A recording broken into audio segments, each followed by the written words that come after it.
దేవునికి మహిమ కలుగునుగాక.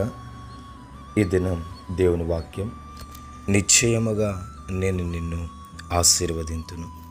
గమనించినట్లయితే ఈ యొక్క మాటను దేవుడు అబ్రహాముతో మాట్లాడుతున్న మాట.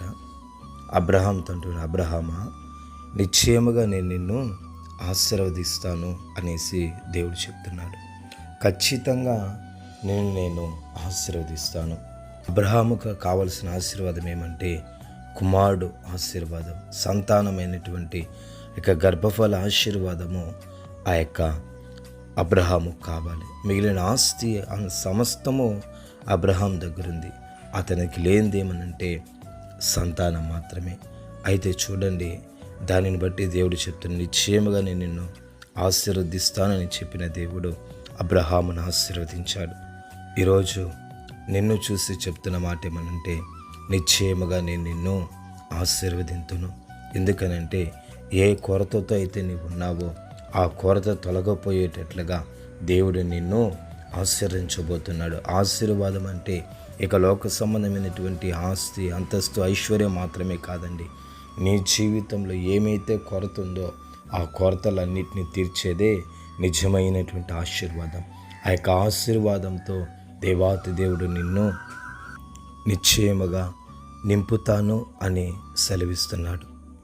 మాట చెప్పిన దేవుడు మౌనముగా ఉండలేదు, కానీ ఆ మాట చెప్పి ఆ మాటను అలాగే నెరవేర్చినట్లుగా అబ్రహాము జీవితంలో నీకు చెప్తున్నటువంటి మాటను, నాకు చెప్తున్నటువంటి మాటను నిశ్చయముగా దేవుడు నెరవేర్చునుగాక.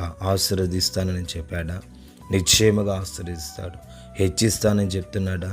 హెచ్చిస్తాడు. నీ జీవితంలో ఏ కొరత అయితే ఉంటుందని ఏ కొరత అయితే ఉందని నువ్వు బాధపడుచున్నావో ఆ కొరత తొలగిపోయేటట్లుగా దేవుడు నిన్ను దీవిస్తాడు. అప్పులనే కొరత ఉందా? వ్యాధి అనే కొరత ఉందా? బలహీనత అనే కొరత ఉందా? లేకంటే ఇంకా వేరే ఇతర అనేకమైనటువంటి కొరతలు ఉన్నాయా? అవి ఏదైనా సరే ఆ కొరతలన్నిటినీ కూడా తొలగించి నిశ్చయముగా నేను దీవించి నిన్ను ఆశీర్వదించేటటువంటి దేవుడు నీకు మాటిస్తున్నాడు. కాబట్టి భయపడద్దు. నిశ్చయముగా నేను ఆశీర్వదిస్తానంటున్నాడు. కాబట్టి ఆయన నిశ్చయముగా ఆశీర్వదిస్తాడు. నీవు భయపడకు, ధైర్యముగా ఉండు. ఆయన చెప్పినటువంటి మాటను పట్టుకొని అనుదినము నీవు ప్రార్థించు. దేవుడు నిశ్చయముగా నీకు తోడై ఉండి కాచి కాపాడి నడిపించుగాక. సర్వశక్తిమంతుడా యేసయ్యా, మీకు వందనాలు, స్తుతులు చెల్లిస్తున్నాం నాయన. దయతో నా ప్రభువా, ఆశీర్వదిస్తానని చెప్తున్న దేవుడు నాయన, నిశ్చయంగా మీరు ఆశీర్వదించి కృప చూపించి మీ నామానికి మహిమ తెచ్చుకోనండి.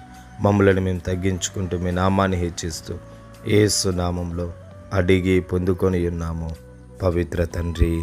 ఆమేన్, ఆమేన్.